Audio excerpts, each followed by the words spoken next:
వింటున్నారు కదా? దేవుని మాటలు వింటున్నారు కదా? ఇంతవరకు దేవుని మాటలు చాలా సమయాల్లో మనం చదువుకున్నాం. కీర్తన 5లో, కీర్తన 6లో 6:5, తర్వాత 30లో 3వ వచనం మనం చదువుకున్నాం. వింటున్నారు కదా మాటలు? సజీవులమేనా? దేవుని వాక్యం కలిగి ఉంటే నువ్వు సజీవుడు, సజీవురావు. అర్థమైందా? దేవుని వాక్యం కలిగి ఉంటే నువ్వు సజీవుడు, సజీవుడు, లేకపోతే మృతుడవే. మరి నువ్వు మనం కలిగి ఉన్న మృతత్వం నుంచి ఎవరు విడిపించారు? సామెతలు 10:2 2వ వచనానికి 2వ లైన్ మనం చూస్తాం. సామెతల గ్రంథం 10వ అధ్యాయం 2వ వచనం 2వ లైన్ చూస్తాం. నీతి మరణం నుండి రక్షించును. కులం కాదు రక్షించేది, డబ్బు కాదు రక్షించేది, మానవుడు కలిగిన హోదా కాదు రక్షించేది. ఈ పాప మరణం నుండి రక్షించడానికి నీతి తనకి ఎవరు? ప్రభువైన యేసు. మనకు తెలుసు కదా, లూకా 19:10 రాస్తాడు, ఇదిగో నశించిన దాన్ని వెతికి రక్షించుటకు మనిషి కుమారుడు వచ్చాను. నీతిమంతుల్లో మొదటివాడు, వేల్పులలో మొదటివాడు అంటారు, ప్రధానుడు కదా. అన్ని నామముల కంటే పై నామం కలిగి పరిశుద్ధులలో ఇక అంతకంటే పరిశుద్ధుడు లే. పరిశుద్ధతలో సంపూర్ణుడు. ఈ యొక్క సమయంలో నేను మానవాళి కలిగి ఉన్న స్థితిగతుల్లో నుంచి, ఆ బలహీనతల్లో నుంచి వాక్యం మన దగ్గరికి వచ్చింది. మన స్థితిగతుల గురించి మాట్లాడుతూ ఉంది. ఎప్పుడైనా నీకు అర్థమైందా? మనకు అర్థమైందా? ఏ పాప మరణం ద్వారా నేను చనిపోయినానే, నేను మృతుడిగా ఉన్నానే, బ్రతుకుతున్నాను అనుకుంటున్నాను, కానీ నేను మృతుడనే. అయితే ఈ సంగతి నాకు తెలియదు. ఇప్పుడు ఉదయం లేస్తేనే ముఖం కనిపించాలంటే ఏం చేయాలా? అద్దం దగ్గరికి వెళ్ళాలి. నీ ముఖమే అద్దం దగ్గరికి పోయేదాకా నీకు కనిపించదు. అర్థమైందా? తల్లి కడుపును తీసుకొచ్చిన ముఖమే, అది మరొకటి కాదు. అద్దం దగ్గరికి పోయేదాకా నీ ముఖం నీకు కనిపించదు. మానవుడు కలిగి ఉన్న తప్పిదాలు కనిపించాలంటే వాక్యం అనే అద్దములో చూసేదాకా ఎవరికి అర్థం కాదు. నువ్వెవరో నీకు అర్థం కాదంతే. ముఖాన్ని అద్దంలో చూసినప్పుడు ఎలా గుర్తిస్తావో, ఈ వాక్యం అనే అద్దము దగ్గరికి వస్తే, ఈ వాక్యం అనే అద్దం దగ్గర నిలబడితే ప్రతి మనిషి యొక్క స్థితిగతి స్పష్టంగా అర్థమైంది. అప్పుడు తెలుసుకుంటాం. అప్పుడు దాకా తెలుసుకోవాలంటే చాలా కష్టం.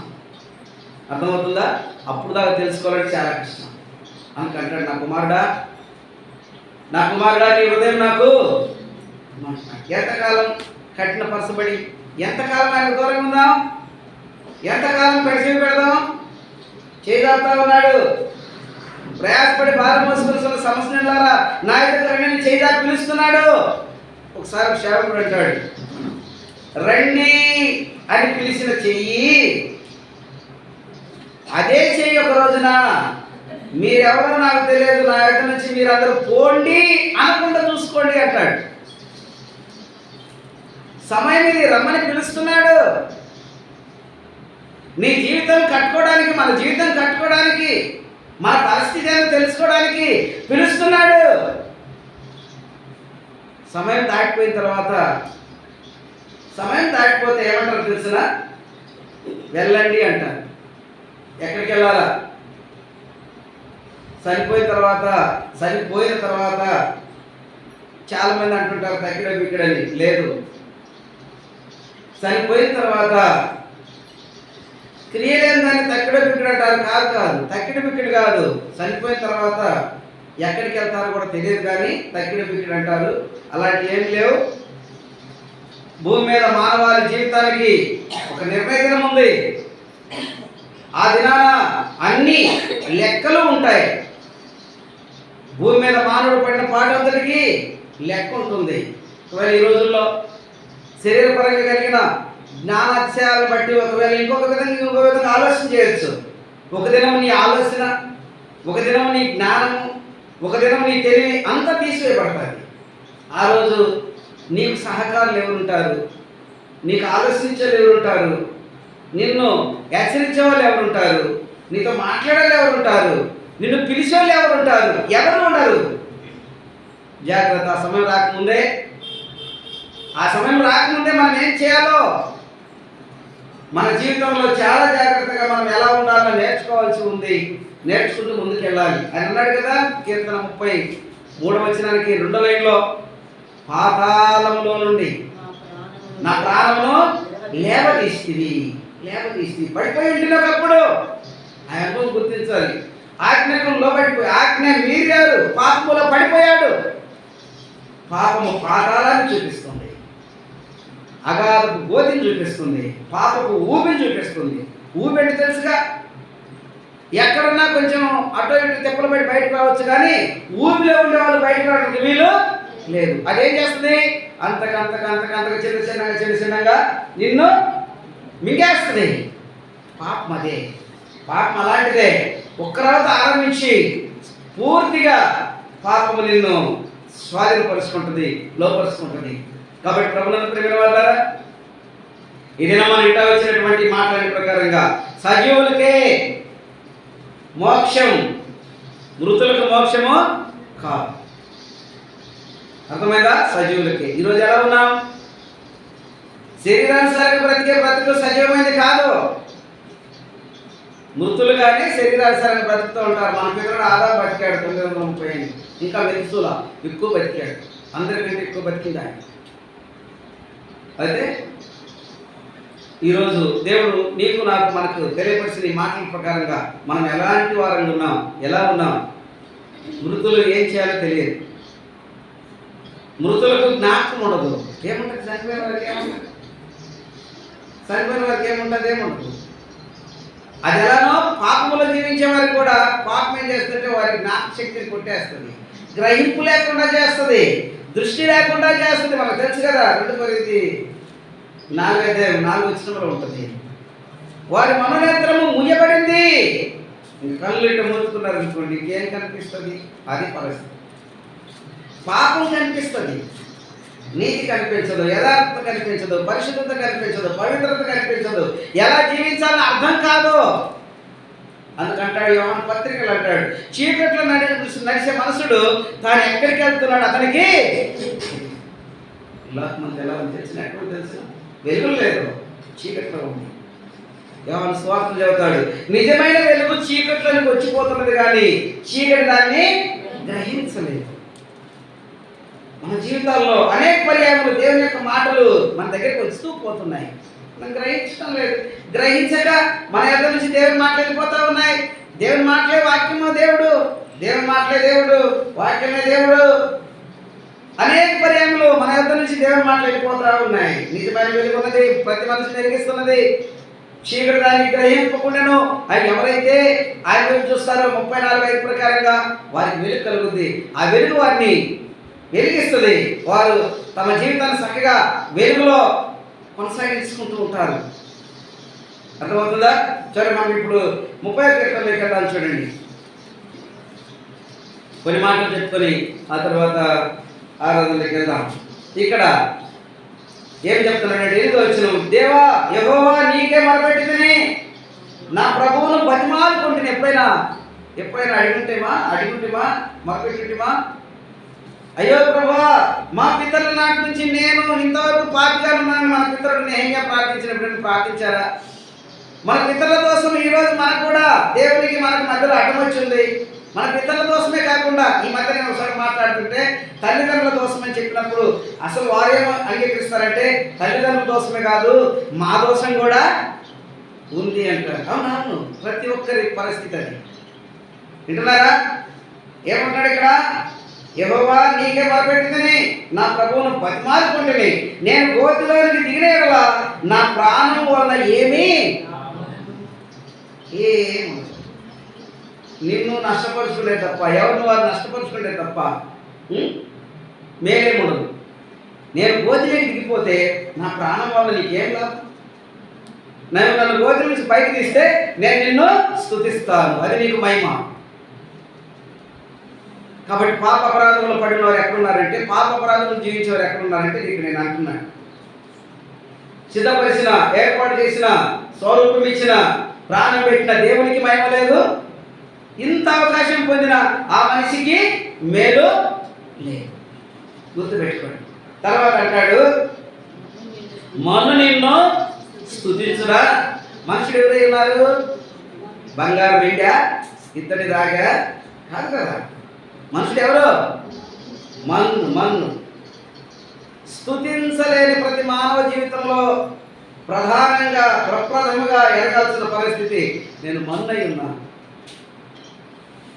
అర్థమైందా? మన్ను దేవుణ్ణి స్తుతించదు.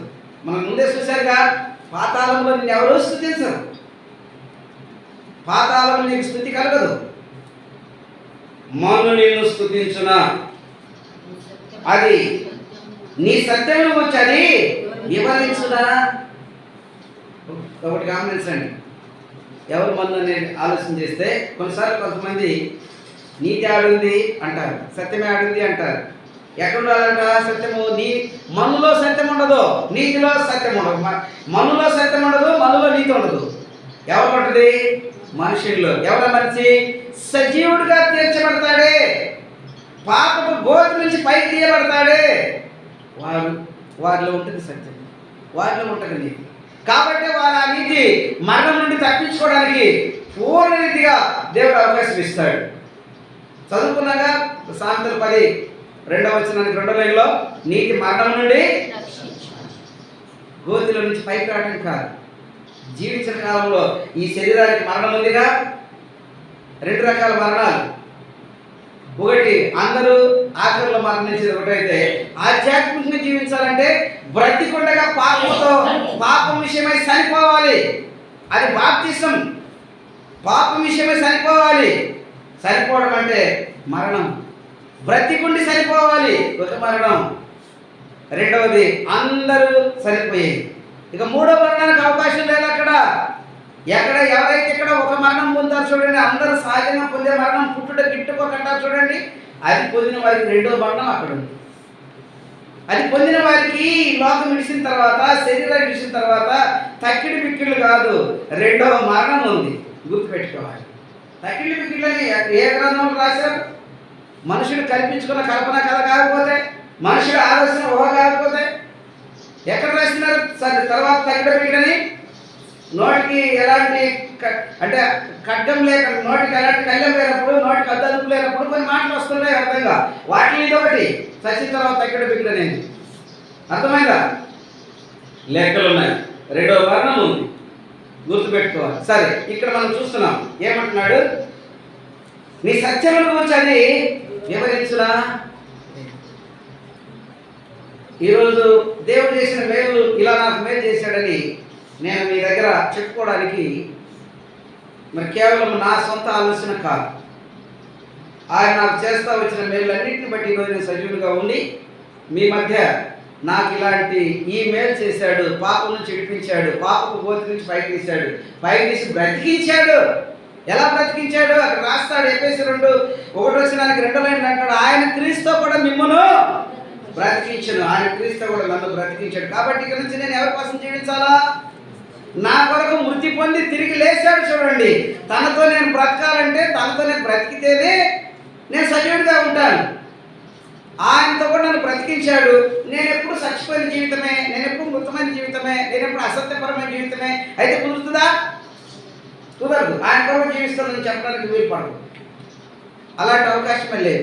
కాబట్టి ప్రభునందు ప్రియమైన వారులారా, జాగ్రత్తగా వినండి. ఏమంటున్నాడు? నీ సత్యం గురించి వివరించదు. తర్వాత 11 నా ప్రాణం మౌనంగా ఉండక నిన్ను కీర్తించినట్లు నా అంగలార్పు నీవు నాట్యముగా మార్చుతున్నావు.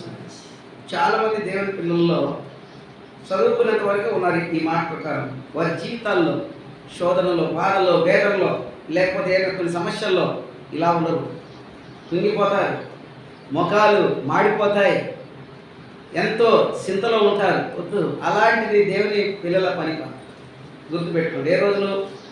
ఏ రోజును ఆయన మరణ పునరుద్ధానంలో పాల్పొంపులు పొందావో ఆ రోజు నుంచి నిన్ను తెల్లగా చేశాడు, నల్లగా చేయలే. గుర్తుపెట్టుకోండి. ఆయన దీపకాంతిని, ఆయన వెలుగు ప్రకాశాన్ని నీ ముఖంలో ప్రకాశింపజేశాడు. అది గుర్తుపెట్టుకోవాలి. లైట్ లేనప్పుడు ఎంత చీకటిగా ఉంటుందో చాలామంది వారి ముఖ ప్రకాశాలు కూడా అంత చీకటిగా ఉంటాయి. అయ్యా అసత్యాన్ని చూపిస్తూ ఉంటాయి, అపవిత్రతను చూపిస్తుంటాయి, చెడుతనాన్ని చూపిస్తూ ఉంటాయి, పాపపు మరణాన్ని చూపిస్తూ ఉంటాయి. మనం ఆ పాపపు మరణం నుంచి ఆయన విడిపించాడు కదా, ఇప్పుడు ఆయన కోసం నేను జీవిస్తున్నాను కదా, ఎలా కనిపించాలి? సంతోషంగా. అక్కడ అంటాడు యెషయా గ్రంథం 35లో 8వ వచనంలో, వారు ఎట్లుంటారంట, వారి కళ్ళ మీద నిత్యానందం ఉంటుంది, వారు సంతోష ఆనంద గానములతో సియోనుకు తిరిగి వస్తారు. దేవుడు తన సన్నిధి, తన తోడు. ఈ మొదటి భాగంలో ఇంతవరకు ఇంకా ఉన్నాయి, చాలా విషయాలు ఉన్నాయి. వాటిని మరలా ధ్యానం చేద్దాం. దేవుని కృపచేత, దేవుని ఏర్పాటు ద్వారా మనం మన జీవితాల్లో ప్రతి ఒక్కరిని కూడా ఏమైతే వింటూ వచ్చామో మనం మృతులుగా ఉంటే దేవునికి మాయం.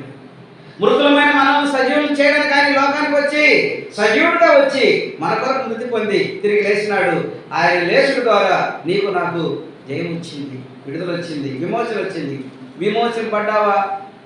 మళ్ళా బంధకాల్లో పడకుండా విడుదల పొందావా? మళ్ళా పాపం చిక్కుల్లో చిక్కుకోకుండా విడుదల పొందావా? దేవుని ఉద్దేశ ప్రకారంగా జీవితాన్ని ముందు కొనసాగించాలని ప్రభు పేరు మనవి చేస్తున్నాను. దేవుడు తన ఉన్నతమైన కృప, తన సన్నిధి, తన తోడు మనందరికీ తోడైండి ప్రతి ఒక్కరిని నడిపించునుగాక. ఆమేన్.